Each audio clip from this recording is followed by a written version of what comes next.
evening, everybody. How we doing tonight? All right, I guess we're all here to talk about Oak Wilt tonight, aren't we? I'm sure there's going to be a lot of questions. I'd like to go ahead and introduce Kevin Belter, board certified master arborist, Oak Wilt specialist. Actually took the first class in Texas when they offered that qualification many moons ago. So he's been doing it the longest time, and I've had the honor of working with him for over a decade. I run a company in San Antonio, but I do a lot of work here. I'm from here, so this area is, close to heart for me. So I'd like to kick it off and introduce Kevin, and we'll get it going. Yeah, so Kevin Bean, we've been friends for a long time. We grew up in the Cook Country area, and we've been doing tree work together for a long time. He actually runs one of the largest tree divisions in San Antonio. He's also a certified arborist and a Oak Wilt qualified. So tonight we're gonna cover Oak Wilt. I assume most of y'all know a little bit about it coming in here, but we're gonna focalize on stuff nobody in the state of Texas is talking about. And that's going to be how white oak affects, or how Oak Wilt affects white oaks, and what are some revolutionary new ways Oak Wilt managers are working to deal with stopping Oak Wilt's progression without trenching. And so we're going to mostly focus on that stuff. Of course, if any questions, we're going to have some time at the end for questions. If you don't have a sheet of paper here or a card, we'll get that to you.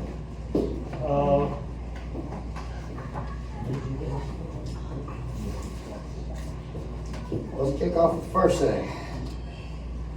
So on the back side, we're going to look at this white oak update. So the number one resource right now for Texans, and honestly, a lot of people from different states are going to this website to get information. And this is the number one primer. This is the Texas Forest Service's website, texasoakwilt.org. Okay. Being in the industry for over a decade, I've come across stuff that's not covered. And so, these questions have arisen, and I've wanted to find basically answers and solutions to some stuff. And I think there's a growing edge, with research and even with our state. And so I took on just a massive campaign of learning everything I could, from 50-year-old documents to stuff that's being worked on today that's not even published out there right now, and talking with the researchers. And there's a whole lot of good new stuff that we should kind of have, some hope.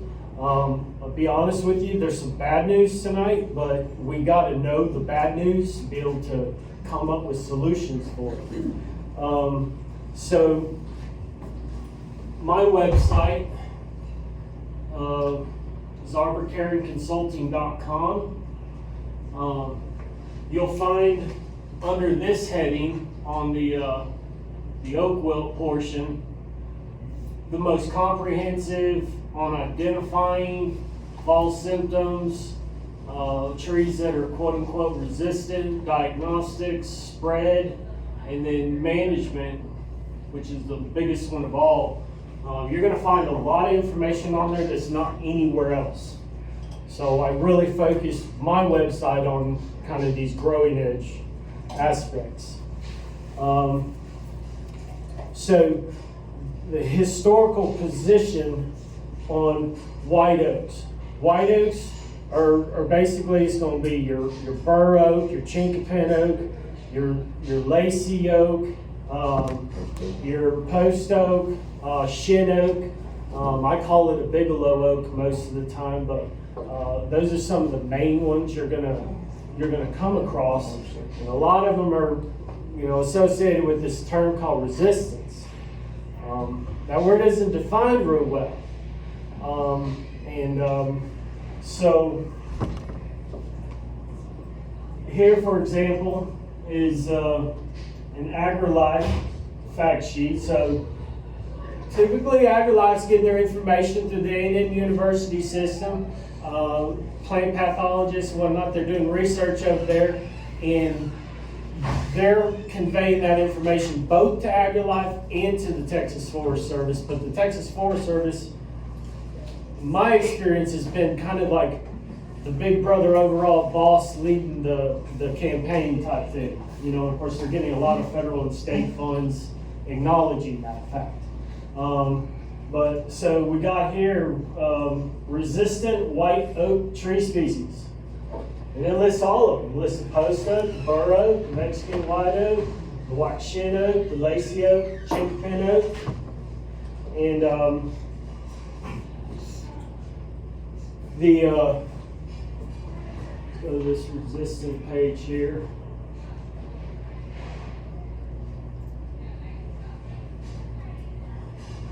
So there's this really cool site called Web Archive, and you can see what websites look like previously in different times when they snap pictures.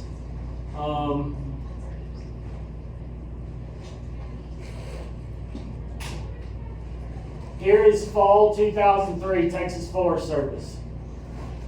White oaks are resistant and rarely die from oak wilt. Early November 2019 prior message. White oaks rarely die from oak wilt. Only some canopy loss. Okay, so we have from 2003 to 2019, which I think 16 years, thereabouts, saying the same thing. This is what they said since November 9th. Just a few days ago. That's Just a few days ago. Yes. No more rarely die from oak wilt on these white oaks. Nothing. It actually says most will exhibit canopy loss. And then go on to say certain ones, lacy, shin, chinkapin, are kind of similar to live oaks, and they grow and their roots are connected, and if that happens, there may be higher infection and mortality rates. This is an oak wilt update. Did a public information request. Apparently nobody knows who wrote it or when it was written, but it's on the Texas Forest Service website. But it's an oak wilt update. And it's real pretty. But I ain't seen this update in any public messaging going on with the Texas Forest Service through AgriLife anywhere. You're not going to find it online anywhere except for on Texas A&M Forest Service website. It ain't on texasoakwilt.org, which is their oak wilt website. Kind of unusual, all right? But what it says here, now they didn't put that. I blew this up and then I highlighted it, okay? It says, however, those white oaks such as shin oak, chinkapin oak, and lacy oak that grow in stands with interconnected root systems also may die in large numbers from oak wilt. That sounds to me a little stronger than might have higher mortality rates. This sounds a lot like mortality center terminology in the professional league. So, in a little historical context, I may have been writing emails and making phone calls and requesting the Forest Service to answer public information requests regarding this issue. Maybe like 2 weeks before this update right here. And what I don't know right now, but I hopefully will find out Thursday when I meet with the heads of the Forest Service who called me and asked me to go meet with them, is why they didn't just take this exact terminology, may die in large numbers, and put it here. This is what I think I'm thinking is happening. Okay? may have some insider knowledge and they know what goes on in the Forest Service, and there's probably a guy named Mark Duff who's an awesome man, and he just retired from the Forest Service, and he was the Arborist of the Year this year at the Texas Conference, and I'm pretty certain he's been hanging around in Kerr County and doing some research on these white oaks, and he's the one that came up with this information on the update, and he was seeing lacy oaks dying in mortality centers similar to live oak. Same thing with chinkapin, same thing with shin oak. And this update got there, but so there's some unknowns there, but I can tell you I definitely concur with this. I've seen frequent documentation that I have on video, and I use DNA diagnostics when I'm checking for oak wilt, and so you got the DNA of the fungus actually in the wood tissue to confirm that all these trees that I'm seeing dying are actually dying of oak wilt. Because, you know, these are what's being recommended to plant when you got oak wilt and you need to repopulate your trees. It's a little concerning. It's like, well, what happens if they get oak wilt? And then we're going to have a secondary epidemic outbreak, and then we got multiple generations now of trees that we're losing to this disease, and it seems kind of counterproductive. So that was probably a lot to throw on y'all all at one time. Basically, you know, what we're seeing is, you know, they are updating, they are learning as we do. I mean, y'all, I'm sure everyone here has oak wilt concerns or we wouldn't be here. We've been watching our trees die for years. The problem was we were being misinformed. You know, they're telling us, well, replant these, replant that, the Monterey will grow great. Well, in our experience and the time we've been doing it, we planted these trees 10 years ago under the same assumption. And we're getting called back from those customers now, what's wrong with my tree? And it's oak wilt. You know, they regraft, they will graft with the trees. So one thing we're going over again, we'll answer questions later, is some of the white oak mortality centers that are really down the road. Some of these videos were taken within a mile from here. So this is something we need to be concerned about. There are ways to address it. We're going to show you a couple of videos right now and go over some more questions and facts. And again, at the end, please save all questions. At the end, we'll be happy to sit one-on-one with everybody and answer anything we can for y'all. So this is just down the road. Two of a previous lacy. I'm doing time lapses so you can see what happens like 6 months later, that kind of thing. Time lapse isn't much, it's just a couple of months, but you can see some lacy oaks way over there. Full mortality. More of them. Moved all the way through the ravine. That entire cleared hillside back there used to be covered with lacy oaks. They've got cut down and they're in the valley. They're in the valley. We've got half the foliation Probably here. 100 to 200 of them.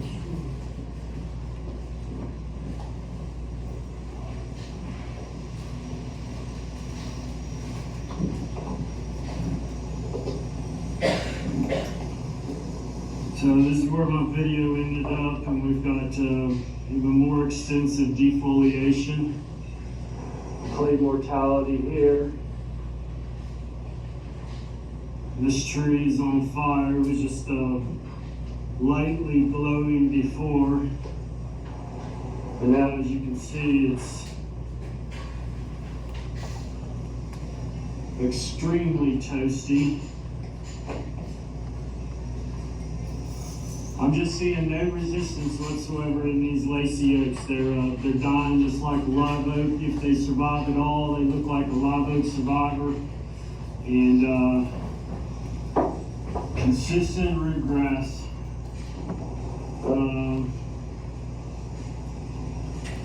With each other, extensive length of rootgrass. There's going to be a whole lot more back on the other side of this line of dying trees. There's a bunch more lazy. Well, actually, there's not going to be a lot more because one of the gentlemen that work with me over here, Chris Shock in the back, He's an exceptional driller. He's just really good at drilling for the injection of the trees, using the macro injection method with Alamo and whatnot. And so he drilled like 500 inches, something like 60 trees on a weekend, like about a month ago. And then what did you do last weekend? Another 600 inches. Yep. Saving lives. What county were we in? We're in Gillespie. We're in Fredericksburg. We're in Gillespie County on that one. That's another thing, the Texas Forest Service never recommended treatment or injections on these trees either. It turns out at a proper dosing, the right people, right knowledge, you can inject these trees and save them. So we don't have to lose them as well as we've been losing our livelihoods. So that is one thing that we have been doing and doing very successful at. So we're going to go on to another one. This is also known as the Blue Oak. It's a Texas Nursery and Landscape Association, Texas superstar tree. One of the principal reasons is because it is oak wilt resistant, as claimed by the Texas Forest Service and TNLA. There's another one.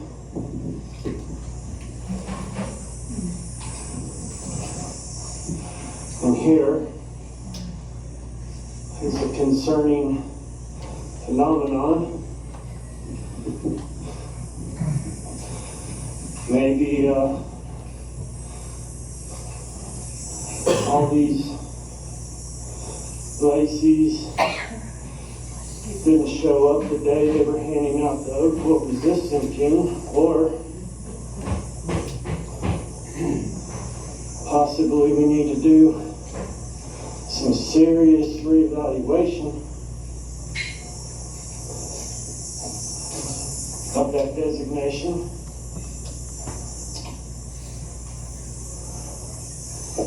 As you've seen on many of my other playlists, garden lacy oak, they die at the same mortality rate as live oak, about the same speed as live oak, and they regularly graft with the big low, the chinkapin, the live oak, the Spanish red oak, which there's an instance down the hill from here of grafting from lacy to Spanish red and mortality. We need to reconsider this resistance. So what will be happening